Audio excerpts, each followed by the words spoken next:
ফেনীর পরশুরামে প্রায় ৩ কোটি টাকা মূল্যের ভারতীয় শাড়ি জব্দ করা হয়েছে। সেনাবাহিনী ও পুলিশের যৌথ অভিযানে শুক্রবার ভোরে পৌর এলাকার পরশুরাম উপজেলা স্বাস্থ্য কমপ্লেক্স সড়ক থেকে একটি কাভার্ড ভ্যান সহ এইসব শাড়ি কাপড় উদ্ধার করা হয়। পরশুরাম মডেল থানার ওসি তদন্ত মাকসুদ আহমেদ ঘটনার সত্যতা নিশ্চিত করেন, বলেন মালামালগুলোর জব্দ তালিকা তৈরি করা হচ্ছে।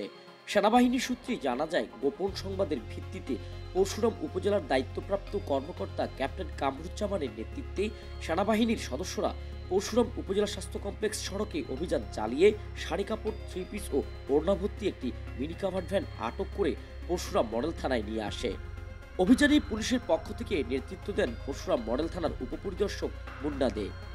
এদিকে শুক্রবার রাতে উপজেলার চিথুলিয়া ইউনিয়নের রাজশপুর থেকে প্রায় ১৫ লাখ টাকার ভারতীয় শাড়ি কাপড় উদ্ধার করে বর্ডার গার্ড ক্যাপ্টেন কামরুজ্জামান জানান, উদ্ধারকৃত শাড়ি কাপড়ের আনুমানিক মূল্য ৩ কোটি টাকা।